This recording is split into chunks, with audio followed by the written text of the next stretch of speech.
Salam sejahtera diucapkan kepada Dr. Fad Awang Deng. Saya, Nur Adlina binti Muhammad Yusof, nombor matrik 27918 bersama pasangan saya, Nur Adlina binti Muhammad Nazari, nombor matrik 27938 akan membentangkan kajian kami mengenai persoalan-persoalan yang terkandung dalam novel Ku Temui Cintanya.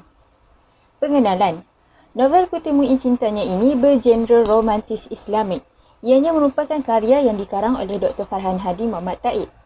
Beliau ingin mengetengahkan soal kepercayaan dan agama dalam karyanya. Novel ini diterbitkan pada Januari 2012 oleh Telaga Biru Sendirian Berhad. Novel ini mengisahkan tentang seorang pemuda yang menyimpang daripada agamanya dengan mempercayai perkara luar daripada batas agama. Namun begitu, pada akhirnya, dia berjaya menemui jalan sebenar dan berusaha mengejar cintanya. Dalam novel ini mengandungi pelbagai persoalan yang tersirat. Menurut Kamus Dewan edisi keempat 2010, persoalan membawa maksud perkara yang disoal, permasalahan, perbicaraan dan perbincangan yang timbul dalam suatu perkara. Manakala menurut Wan Munirah, Wan Hamzah 1999, persoalan bermaksud jalan cerita yang menonjolkan makna karya secara langsung kepada pembaca.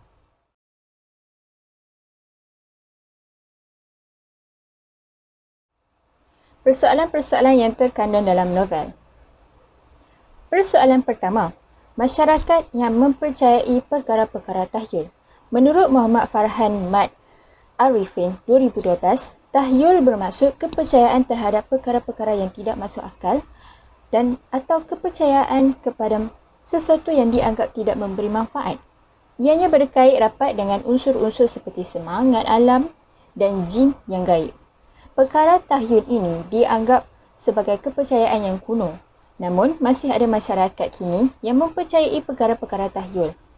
Contoh dalam novel pada halaman 80 menjelaskan masih ada masyarakat yang mempercayai perkara tahyul, terutamanya masyarakat yang tinggal dalam kawasan kampung. Walaupun pada ketika itu, perubatan moden yang menggunakan teknologi maju sudah ada, namun masyarakat ini masih mempercayai mengenai kewujudan unsur gaib tanpa melakukan pemeriksaan yang lebih lanjut untuk mengetahui punca sebenar penyakit. Persoalan kedua, rupa paras sebagai pilihan. Menurut Kamus Dewan edisi keempat 2010, rupa paras membawa maksud wajah, rautan muka, roman muka, sifat sesuatu yang pada asalnya dilihat dari segi luaran. Mereka yang memilih paras rupa ini akan membandingkan kecantikan wajah seseorang berdasarkan penglihatan mereka. Namun begitu, tindakan seperti ini dianggap sebagai keinginan yang berlandaskan nafsu semata-mata, sekaligus menolak hakikat ciptaan Tuhan yang mencipta rupa paras seseorang itu dengan sempurna. Contoh pada halaman 64 membuktikan masyarakat yang memandang rupa paras dalam memilih jodoh sehingga sanggup mengetepikan akhlak dan sifat pasangan mereka.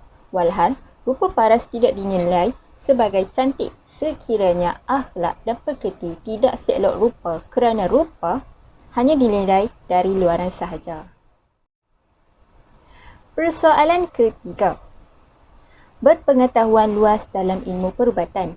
Dalam novel ini, terdapat dua konteks ilmu perubatan dikesan dengan jelas iaitu ilmu perubatan tradisional dan ilmu perubatan moden.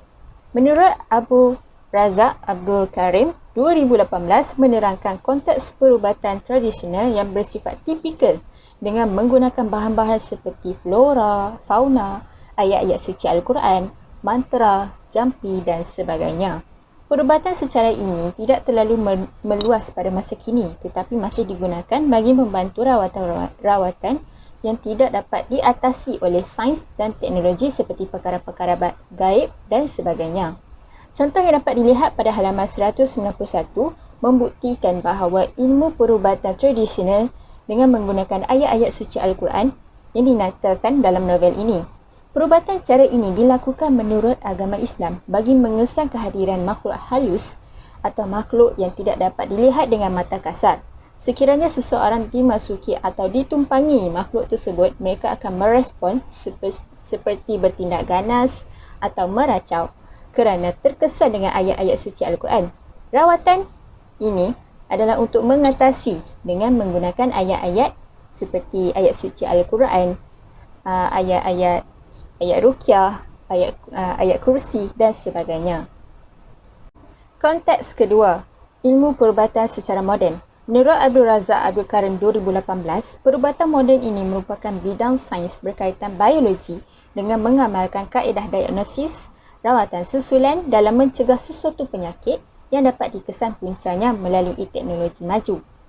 Contoh pada halaman 219 menjelaskan mengenai perubatan moden yang berunsurkan sains dan teknologi. Kaedah rawatannya adalah berpandukan kajian-kajian sains dan biologi dengan menggunakan teknologi canggih masa kini. Setakat ini sahaja daripada saya. Persoalan seterusnya akan dibentangkan oleh pasangan saya berserta kesimpulan. Sekian, terima kasih. Salam sejahtera, nama saya Noradila binti Muhammad Nazari dan nama matrik saya adalah 27938. Saya akan membentangkan 3 persoalan terakhir beserta kesimpulan bagi pembentangan kumpulan kami. Persoalan yang keempat iaitu masyarakat yang patuh pada agama.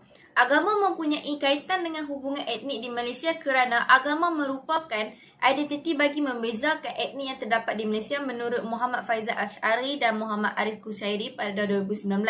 Selain itu, Yusri Muhammad Ramli 2012 turut menyatakan kalangan pengkaji mengungkap istilah sebagai merangkumi cara hidup, sistem kepercayaan dan kerohanian. Terdapat 5 prinsip rukun negara dan prinsip yang pertama ialah kepercayaan kepada Tuhan. Kepercayaan kepada Tuhan merujuk kepada masyarakat yang mempunyai agama. Dalam contoh Kutemui Cintanya pada halaman 172, petikan di atas menggambarkan akmal seorang yang menepati masa dalam menunaikan solat apabila telah masuk waktu dan tidak menangguhkannya. Perbuatan ini menunjukkan masyarakat yang mementingkan penjagaan ibadah dalam kehidupan mereka. Solat atau bersamaan dengan bersembahyang bermaksud perbuatan yang menyembah Allah Subhanahu Wa Taala dan diwajibkan bagi orang Islam yang sudah balik dan sembahyang 5 waktu sehari semalam. Solat juga bermaksud perbuatan menghadap jiwa kepada Allah Subhanahu Wa Taala sepenuh hati dengan mendatangkan rasa takut dan merasai kekuasaannya. Persoalan kelima iaitu nasihat penting dalam masyarakat. Menurut Koper yang dipetik dalam Arina Johari dan Irdirawati Zahid 2016 pada halaman 74 merupakan perbuatan rumi untuk dilakukan kerana nasihat memberi kesan kepada orang yang menerima nasihat. Selain itu, nasihat juga dimaksudkan sebagai peringatan atau petunjuk yang baik kepada penerima nasihat.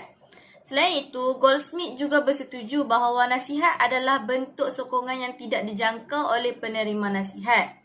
Masyarakat yang menerima nasihat lebih cenderung untuk melakukan kebaikan selepas menerima nasihat. Nasihat yang diberikan juga dapat mendorong penerima supaya setiap perbuatan yang dilakukan oleh mereka tidak akan menjatuhkan semangat mereka. Sebagai contoh, dalam novel Kutemui Cintanya pada halaman 190, petikan tersebut menunjukkan Ustaz Zuhdi menasihati Farid supaya bertaubat terhadap perbuatannya berjumpa dengan bomoh bagi merawat penyakit misterinya. Walaupun telah menerima nasihatnya hampir sama daripada Akmal, Farid tidak berasa marah serta dia menyesal dengan perbuatannya. Nasihat yang disampaikan oleh Ustaz Zuhdi dengan nada tenang memberi kesan mendalam kepada Farid sehingga dia hampir menitiskan air mata dan menyesal kerana kejahilan dirinya tentang agama. Sedangkan Farid merupakan seorang Islam sejak lahir. Hal ini membuktikan bahawa nasihat yang diberi dalam nada tenang dapat memberi impak positif kepada seseorang. Selain itu, memberi nasihat juga tidak terbatas kepada golongan ilmuwan, malah ibu bapa juga mempunyai hak untuk menasihati anak-anak mereka. Dalam novel Kutemui Cintanya pada halaman 64 menunjukkan perbualan di antara Farid dan ibunya yang merupakan Farid menghina wanita pilihan ibunya. Ibu Farid amat marah dengan tindakan Farid yang menghina fizikal wanita tersebut dengan perkataan yang buruk. Perbuatan Farid yang hanya memandang rupa dan bukan akhlak membuatkan ibunya kesal dengan sikap Farid. Puan Rasidah menasihati Farid bahawa wanita yang cantik adalah wanita yang mempunyai akhlak dan agama yang baik. Kecantikan tidak akan kekal selamanya kerana sekiranya niat memilih wanita kerana rupa paras yang cantik, perasaan benci akan hadir dalam diri seseorang individu tersebut.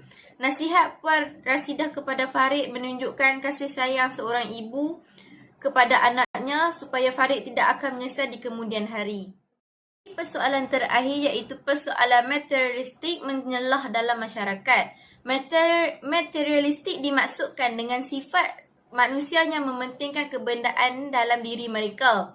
Menurut beliau mengaitkan materialisme sebagai masalah yang terlalu mementingkan perkara duniawi dalam hidup seseorang manusia. Walau bagaimanapun, Iskandar 2012 menyatakan bahawa materialisme merupakan fitnah zaman moden yang berasaskan harta dan kekayaan serta mengukur kemuliaan seseorang. Beliau turut mengatakan bahawa semakin kaya seseorang, semakin mulia dirinya, malah individu yang tidak mempunyai kekayaan akan dihina dan tidak layak dihormati.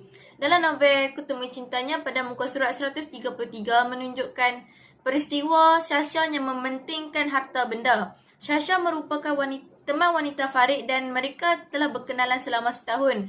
Namun Sasha memilih untuk curang dan menyatakan dia tidak mengenali Farid setelah dia tertangkap berlaku curang.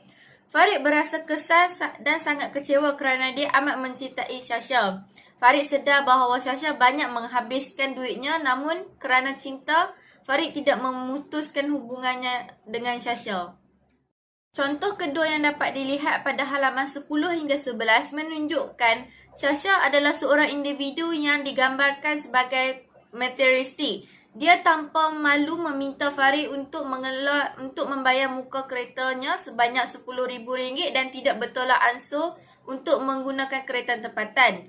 Kereta yang dipilih oleh Sasha merupakan kereta yang akan menampakkan dirinya seperti orang kaya. Oleh itu, persoalan materialistik dalam novel Kutemui Cintanya turut menceritakan realiti kehidupan seorang manusia yang hanya memilih kebendaan berbanding keikhlasan, serta sanggup menipu bagi memuaskan kehendak peribadi mereka. Kesimpulannya, novel Kutemui Cintanya merupakan novel romantis Islamik yang memaparkan persoalan yang berlaku dalam dunia nyata dan bukannya sekadar fantasi. Persoalan yang ditonjolkan dalam novel Kutemui Cintanya seperti masyarakat yang mempencai perkara tahyul, masyarakat yang memandang paras rupa, masyarakat yang mempunyai pengetahuan dalam bidang perubatan, masyarakat yang patuh pada agama dan masyarakat yang menerima nasihat serta persoalan masyarakat materialistik. Persoalan tersebut dapat membuka mata pembaca bahawa situasi yang berlaku dalam novel boleh terjadi pada setiap individu. Persoalan masyarakat yang mempercayai perkara tahyul merupakan kejadian yang sering berlaku. Hal ini dikatakan demikian kerana kepercayaan kepada alam gaib dan perkara yang tidak dapat dijelaskan logiknya lebih menarik berbanding kenyataan nyata. Oleh itu, masyarakat sering mengaitkan setiap yang berlaku berpunca daripada unsur gaib. Kesannya, masyarakat tidak mahu mencari jawapan benar dan hanya bergantung kepada kepercayaan mereka. Sekian, terima kasih.